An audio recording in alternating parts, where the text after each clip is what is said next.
I'm using my hand to point at the screen as if y'all can freaking see it, but I'm using my mouse as well, so you can like sort of see this graph. And for the podcast listeners without any visual. All right, I got a note here. December 2008 to present, the chart reflects the midpoint of the Federal Reserve's target range. Target range beginning. Okay, I guess they have target ranges that they want to hit. Anyways, the decision to ease came in light of progress on inflation and the balance of risk. Notably, the FOMC vote was 11-1, with Governor Michelle Bowman Governor Michelle Bowman preferring a quarter-point move. Bowman's dissent was the first by a Fed governor since 2005, though a number of regional presidents have cast no votes during the period. We're trying to achieve a situation where they're trying to restore price stability, they're trying to help with inflation, and again, they're trying to help with, they're saying inflation is becoming more stable. However, unemployment is increasing. Inflation, unemployment, and how much people are making, those are three different metrics. All right, three completely different things. Even if, imagine say unemployment was high, but people's income was still roughly in the range that they wanted to be with inflation or DTI or whatever number you want to use. It's like, okay, you just need to get a job. The situation a lot of people are saying that now, even if they get a job, and sure, if they need multiple jobs, one job is still not enough with the inflation damage that has occurred over the last 1 to 2 years coming, as we've been transitioning out of the pandemic. That's the number or the data that they're not talking about right here. Yes, unemployment is a pain right now, and it seems like inflation is tampering, even though it doesn't matter because we had such a spike in such a short period of time. That's why we're to ensure people aren't going to, even with the rates dropping, there's going to be people like me who've been, I would say, we haven't been waiting for the rates to drop, but it's like, okay, what, it's high they've been. It's like, I just keep saving. I'm not in a rush to get a house, so, but hey, if they're doing the drop, what you're doing now, it's like, okay, now you got to compete with me in the market. Right now, it's like, oh, now, it's like, stuff is becoming even more affordable. We're getting closer to them panorama numbers, but with been saving more, things of that nature, increasing income, for people who aren't in the same situation as me. If you're trying to get out here and let's say, when I say compete with me, but compete with people in a position where they've been holding off, but they've been making the right financial decisions as far as doing what they can to increase their income and continue to increase how much they can save. So in short, putting them in a better position to get a house when the rates do come down. It's going to be hard to compete with those type of people. And it's still competitive. Houses here in Maryland, they don't even be on the market for a month before they have, sometimes not even 2 weeks before you see it pending. So, and that's when you see it pending, on Zillow or whatever. Who knows when that's when they update it, right? All right, so what they're trying to do, right, again, help with the with the tampering of inflation and unemployment. That came with the inflation, right? All right, and that's from Chairman Jerome Powell.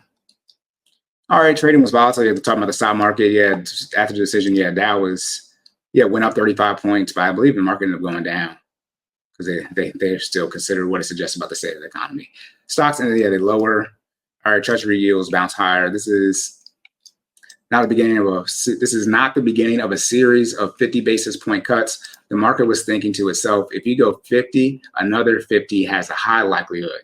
But I think Chairman Powell, really dashed that idea to some extent, said Tom Proselli, chief U.S. economist at PGM Fixed Income. This is a lot of words here. It's not that he thinks that's not going to happen. It's that he's not pre-committing to that to happen. That is the right call. Yeah, look, you don't want to predict the future on y'all, then y'all get upset. You see how President Biden did, right? You get the student loans about here, and the student loans are still sitting here looking y'all dead in the damn face. Our committee noted that job gains have slowed and the unemployment rate has moved up. And remember, when we talk about jobs, we don't care about not just the unemployment rate, right? What about the income attached to these jobs? Okay, notice that they didn't talk about how much money these people are making. All right, the FOMC officials raised their expected unemployment rate this year to 4.4. 4.4 is still not crazy from the projection of 4%, but still going up, which they predicted in June, and lower the inflation outlook from 2.3 to 2.3 from 2.6. Not a big, more delta still on the unemployment side by 0.1. On core inflation, the committee took down its projection to 2.6. Yeah, a 0.2% percentage reduction. Okay, June. Okay, in the long run, neutral rate to be around 2.9%, a level that has drifted higher as the Fed has struggled to get inflation down to 2%. Right, they're still struggling to get it down to 2%. And again, they want the inflation rate to be in the 2 to 4% range. Okay, and I know they're like 2%, so if it's 3%, 2 to 4% range. All right, 2 to 4% range. That's what they're saying about mortgages. Mortgage rates really in the 5 to 7% range. When they get above 7, it's like, all right now. When they get below 5, it's like, all right now. All right. Gross domestic product has been rising steadily. All right. Atlanta Fed, like 3% tracking for the third quarter. All right, Fed chose to cut even though most gauges indicate inflation well ahead of the central 2% target. So they're saying, even though inflation is coming down, they're making a statement that the Fed still chose to cut rates even though the projected inflation is not at where they want it to be at. Now that it's still not going down, but it's still not at the 2% projection. The Fed's preferred measure shows inflation, about 2.5%. Well below its peak, but still higher than policy that they would like it to be. However, Powell and other policymakers in recent days expressed concern about the labor market, while layoffs finally to the labor market, which is the reason they did these rate cuts in the first place. Layoffs have shown little sign of rebounding. Hiring has slowed significantly. In fact, the last time the monthly hiring rate was this low, 3.5%, as a share of the labor force, the unemployment rate was above 6%. Right now, they're saying unemployment, they're projecting to be around 4.4%. So still got a ways to go. But again, you could, when I say depending on how this election goes, just in general, right? Regardless of either side that wins, we can see a turn, a significant turn in the market. And Cory, at his news conference, Chairman Powell, remarked that a 50 basis point cut was not something they're not thinking about right now. They just did it. Look at this. For the moment, at least, the move helped settle a contentious debate over how forceful the Fed should have been with the initial move. So I feel like based on this article, it was 11-1 vote, but they're trying to make it clear that this could be a one-time thing. But when you just run out the math, you got to do it. If you want to get down to 2% by 2026, let's say it's the end of 2026, you got to do but so many cuts relative to the raises you're going to do. It's not like they usually don't cut stuff by, a point, by 1 basis point type of thing, or 0.1 basis point. All right, increases to the U.S. Federal Reserve's rate since 2022. All right, so we're just looking at more of a table. So that we had no cuts or increases this year, in short, until this month, September, with a 50 basis point cut. In 2023, we had increases. I wish they got this in descending order for whatever reason. All right, 2023, we had 4 increases, 25 basis points. And in 2022, my God, we got 2 50s, 4 75s, and a 25 increase. However, it says to say, in short, this would be a good example to show you, even though they're saying that, hey, we want things to be better as far as people being able to get jobs. So they're looking at unemployment. But what about when people do get employed, that unemployment number goes down? How does that income compare to what inflation has done? So in short, you're seeing in 2022, we got imagine this is inflation, not these numbers, but just the concept of inflation is going up and up and up.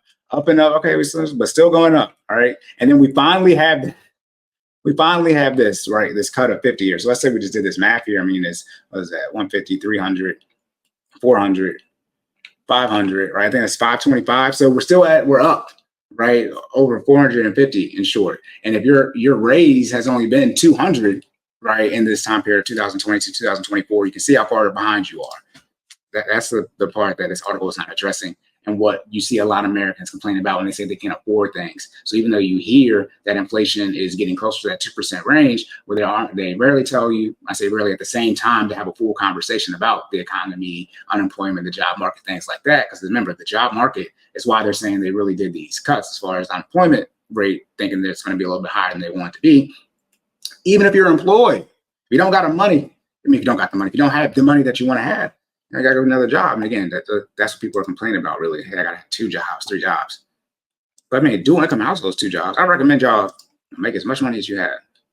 All right, however, it sets the stage for future questions over how far the central bank should go before it stops cutting. There was a wide dispersion among members for where they see rates heading in the future. Investors' conviction on the move vacillated. Let's say, what is that? Vacillated in the days leading. I'm going to look that up. I'm not sure I pronounced that right. Anyway, in the days leading up to the meeting, over the past week, the odds had shifted to a half-point cut with a probability of 50 basis point at 63%. Okay, they're just talking about the chances of it. Okay, Fed in 2020 pandemic response, because they did the cuts. We understand that they're talking about the 75-point basis cuts. The current jobless the current jobless level is 4.2%, drifting higher over the past year, which I would assume it's a bad thing. Sorry, y'all. All right. This was an atypical big cut. Priscelli said, we're not knocking on recession's door. Yeah, they did. Technically, we were in a recession. We had those 2 quarters back to back, a decrease, but they still didn't say it was a recession. This is easing, and this bit cut is about recalibrating. I should say B. Yeah, B and T, G and T are next to each other. It's about recalibrating policy for the fact that inflation has slowed down so much. All right, with the Fed at the center, okay, global finance universe, Wednesday's decision will likely reverberate among other central banks. Factors drove global inflation higher. They tripled in it, yeah, talking about the panorama, I believe. Yeah, and what that did to the global economy. Bank of England, European Central Bank, and Canada's Central Bank all have cut rates recently. The others awaited the Fed's cue. Last sentence here. As we wrap up, while the Fed approved the rate cut, it left in place a program in which it's slowly reducing the size of its bond holdings. The process, nicknamed quantitative tightening versus quantitative easing, quantitative tightening has brought the Fed's balance sheet down to 7.2 trillion. No, it's only down to 7.2 trillion, a reduction of 1.7 trillion. Trillion is such an insanely large number. Borderline, not even comprehensible. Most people how big 1 trillion is, let alone 7.2. The Fed is allowing up to $50 billion a month in maturing treasuries and mortgage-backed securities to roll off each month, down from the initial $95 billion when quantitative tightening started. All right, that's it, y'all. I get to the top of this article. End of the episode. Fed slashes interest rates by 0.5 point, an aggressive start to its first easing campaign in 4 years. And forgive me, y'all, I normally read this person's name, but we got an easy name this time. Shout out to Jeff Cox for this article. All right, that's it, y'all. Locked and loaded. End of the episode again here. Necessities, debt payments, investments, lifestyle. If you're in a situation where you were waiting for rate cuts to occur for you to get out here in the housing market, and because like you literally, let's say the most you can afford is a $300,000 home, it's not gonna be more. I'm gonna say 500,000. Okay, it's a Maryland number, 600, 700. Right? Let's say it's $300,000, and the reason you can't afford that home or haven't been in the housing market is because interest rates were too high.